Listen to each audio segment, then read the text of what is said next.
Hi, I'm Zans in New Zealand, and this is going to be an unrehearsed showdown of how I made my gourd guitar. It's my first gourd banjo guitar I've ever built, and I actually decided to build it off watching this video here by this guy, Glory Bound, by Lowly Mountain Banjos, and I found him on YouTube, and I listened to his song, and I highly recommend checking him out.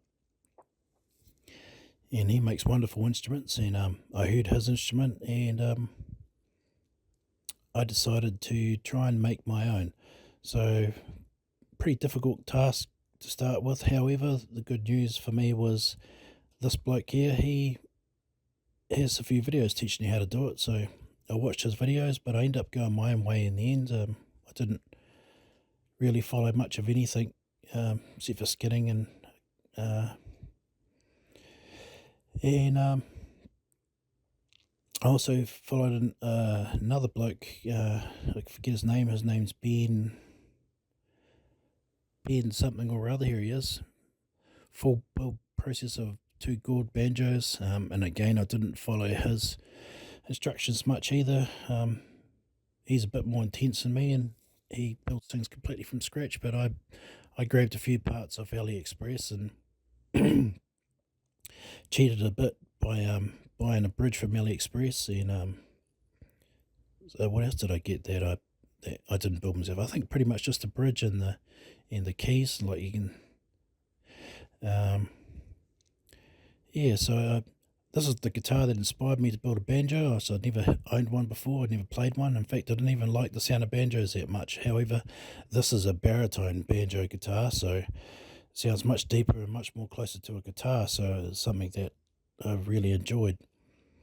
I didn't end up building it like this. I built it more like this because the gourd that was given to me by a nice lady up North Island of New Zealand, she sent it all the way down to me, and I thought I like this shape, so I'll try and build it similar to this. But I made a couple mess ups.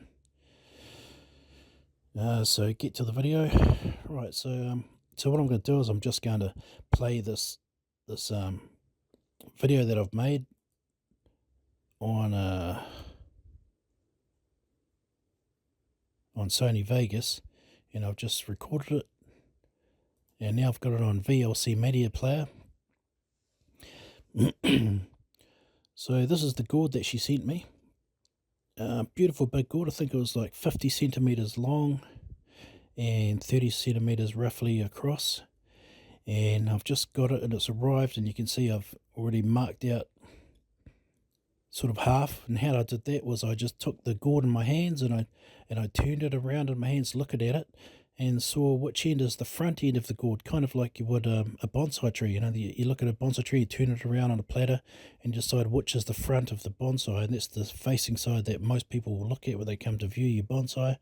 It was the same with the gourd. I was looking at to find which is the face and front side that would face people and that the skin would be on. So I just hit play on that.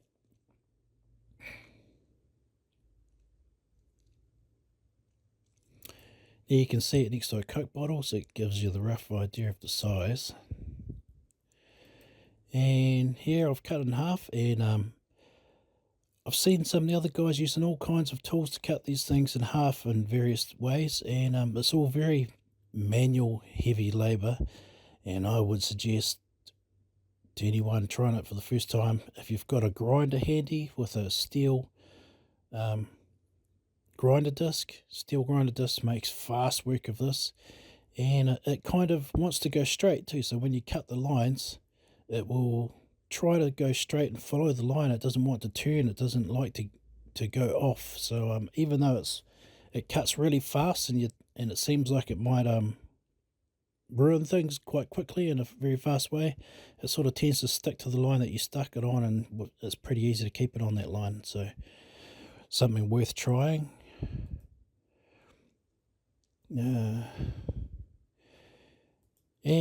as soon as I cut it, I dropped it straight away, and I put a big crack in it, which was just brilliant. And it wasn't fully dried, so I tried gluing it up, and that failed, so I had to fully dry it over the heater for a day, and then I glued it up again, and this time it stuck. Yeah, what a mess. I only just got started. And here I made a little tool. I took one of my my knives with a serrated edge, and I cut the end off it and I bent it. I destroyed 2 knives doing this. The second one came out alright. The first one I snapped straight away because of the temper of the blade. And the second one I heated up with a cigarette lighter where I was going to bend it, and then I bent it. So I put a little curve in it. And there's a name for these knives. People use them in carving all the time, but I can't think of what it's called. But the reason I used a serrated knife to do this is because I'm going to fiberglass this because of the thinness of the gourds. So in New Zealand, apparently gourds don't grow very thick. It's a bit of a problem. Apparently we do have some varieties, I've been told, that do grow thick, and I've been given seeds for those, but I'll have to wait a year or so to grow one and see how it comes out. So these are very thin, and like you saw, I already broke it once, and I'm trying to make a guitar body out of this, and I basically can't have it break again, so I decided to fiberglass it. And this knife scrapes off all the bits I don't want that the fiberglass wouldn't stick to very well, and it leaves a nice very rough surface that fiberglass will stick to very well. So a great tool that I made, and there you can see it there. Very handy. Here I'm fiberglassing, and I was given a tip by that Ben fella on YouTube to be very careful when you're fiberglassing, not to leave any dry fiberglass in between the gourd and the outside, so to speak, because according to him, if you don't bind it all properly and soak it through thoroughly, it can leave dry spots that can vibrate and make a bad guitar. So I was very careful to make sure it was all wetted down. I put 1 coat of epoxy over it first. Actually, it's not epoxy, it's like a plastic resin. I can't remember what it's called just off the top of my head. And then after I used the plastic resin, I started applying fiberglass.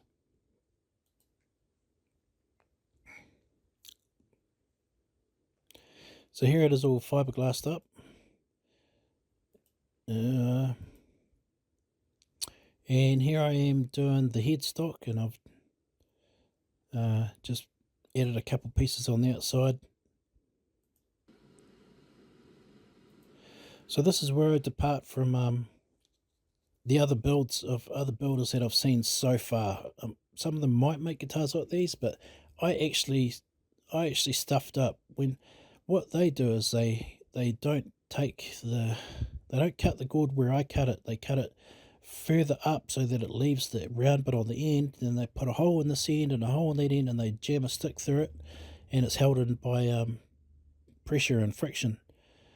But I stuffed up and I cut it too deep because I wanted this beautiful shape, and because of that I had to basically reverse engineer my way out of the problem that I created myself. So I engineered my way out of it by making this drop off. So my neck comes across here, and then it has this drop off point here where it's kind of at an angle, and I think you see that shortly.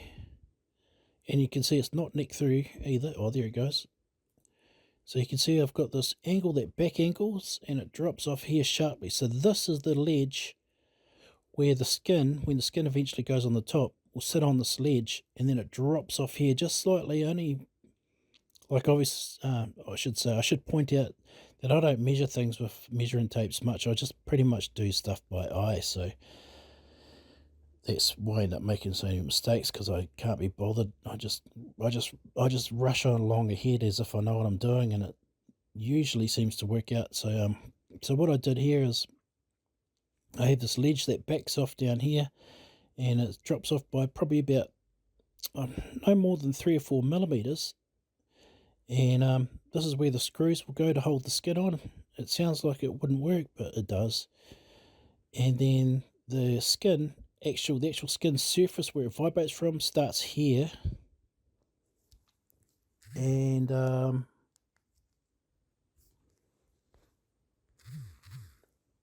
hang on, my phone just shut down.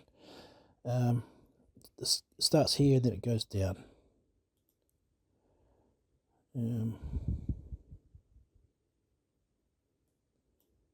Alright, so where are we?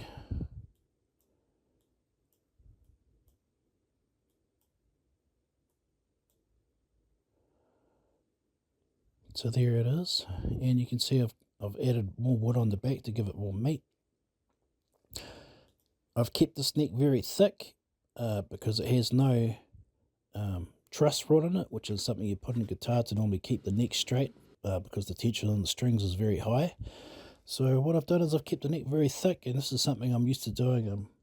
Most people probably don't really appreciate or would like to have necks as thick as I have them. All my guitars are thicker than the old Gibson baseball bat necks. Are very thick, and I'm very happy with that because I play left-handed, strung right-handed normally with my thumb behind the neck, and I don't even notice it. But yeah, it would not be for everybody.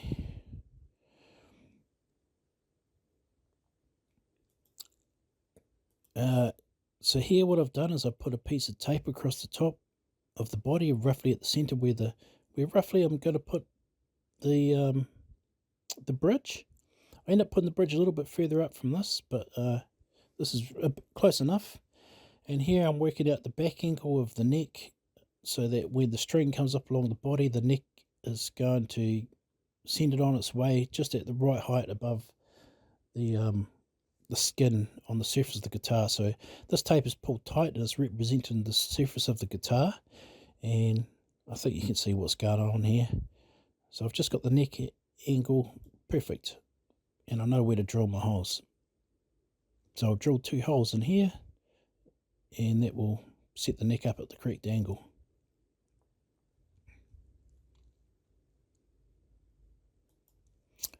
And like I say, this is very different from how I've seen other guys doing it. They'll put the neck that goes all the way through the body, but instead I end up using a bit of native hardwood to put a button on the end of this. Here's a bit of neck shaping. Because I'm left-handed, I'm only shaping, and this is what I do for a lot of my necks, I'm only shaping the side where my hand runs up, where my fingers run up, down, and across. The other side I leave pretty much flat because it doesn't bother me or get in my way. I just want a bit of curve on this side. So I don't do a lot of heavy neck shaping on most of my guitars I build.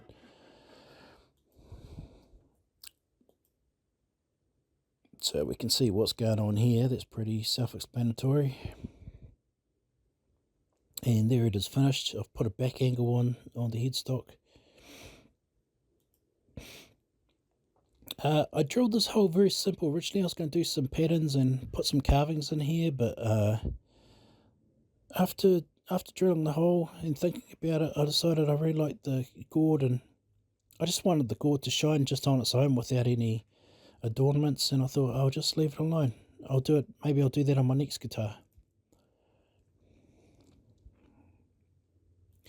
Here I'm painting the inside with some homemade stains to match the outside of the gourd, because the fiberglass makes the inside look sort of green, and I know it's kind of weird, but even though no one will ever see this except for me, I'll know that it exists, and I just wanted it to look nice so that when I imagine the inside in my head, I know it's in there. Plus, when you look through this hole, you'll see that it looks more natural looking through that hole. If anyone pokes their nose and goes, oh, I want to see what's inside, it will look far more natural, and that's just something I wanted to do for myself. A bit overkill, I know. There it is. I was very happy with that. It looks very natural. Here we are lining up the holes. Big mistake. Another mistake from not measuring anything. Let's go back. Another mistake of not measuring anything and just doing things off the top of my noggin. I've put these too close together. Even though I've built many guitars over the years, I still keep making the same old mistakes. And yeah, tuning the tuners is not like impossible. It's just I didn't have to make it as hard as I did. I could have spaced these out by another about 3 millimeters, and that would have solved the problem, made the headstock just slightly longer. But it is what it is, and once they're all tuned up and they're pretty much in their positions, the tuners, because the tuners are 1-to-1, because they're pegs, they're not like a mechanical tuner where it's like 1-to-21, or whatever your mechanical system set up to. If a tuner peg, it's 1-to-1, so once they're pretty much in their positions, you're only moving them fractionally, so it's actually less of a bother than you would think, or than some people would think. So here it is, painted up. I've painted the neck with vinegar and rust, just rusted bits of metal in a solution of vinegar. And when you apply that to wood, it affects the tannins in the wood and turns it black or dark brown or stains different colours. So I made up a jar of that stuff. I've used it for all kinds of things, for painting fence posts, and yeah. Sometimes it goes on guitars like it did in this case.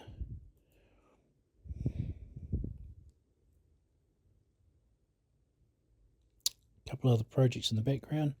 So there it is. It's not attached to anything right now. It's not drilled, or there's no drill holes or anything. It's just a mock-up of how it's going so far.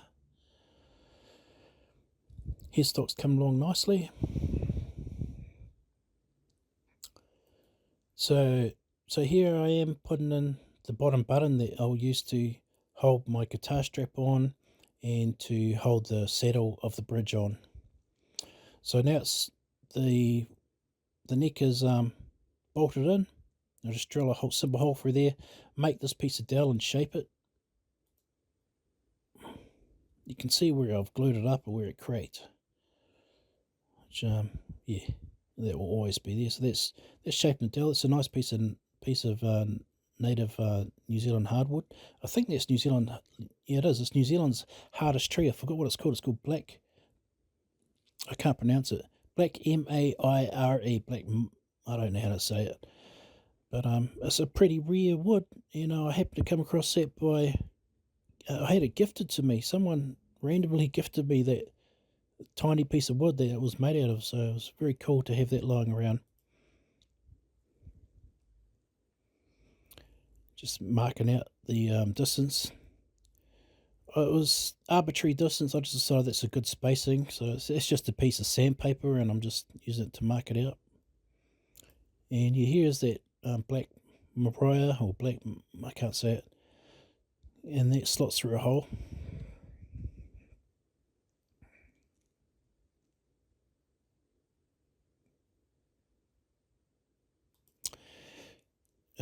You need to soak the skin for about 30 minutes, so the blokes on YouTube tell me. And lukewarm water.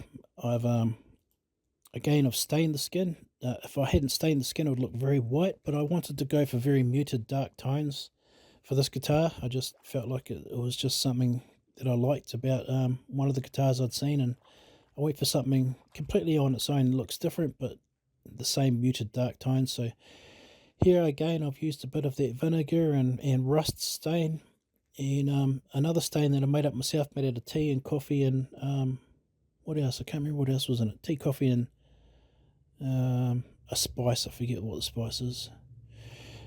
And put all those things together, you get this dark muted stain, which I think looks very nice.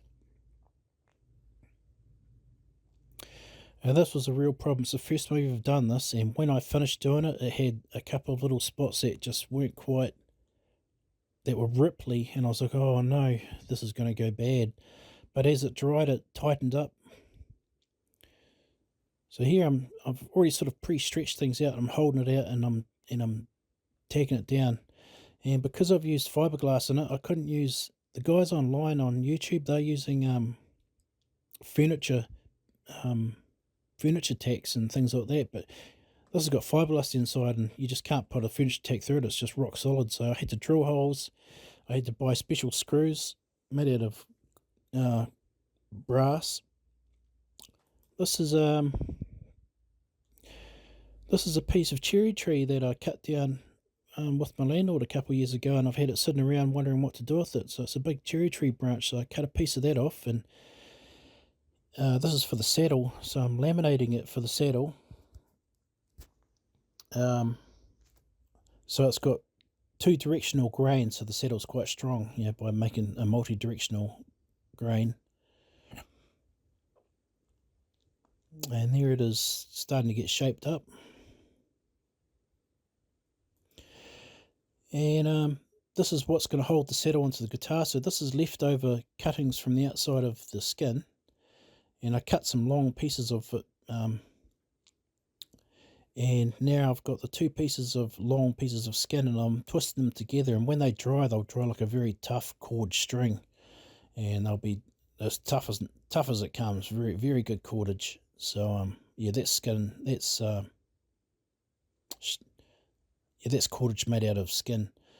And so there you see it's going through. And this is the sound of the guitar that you'll be hearing about now.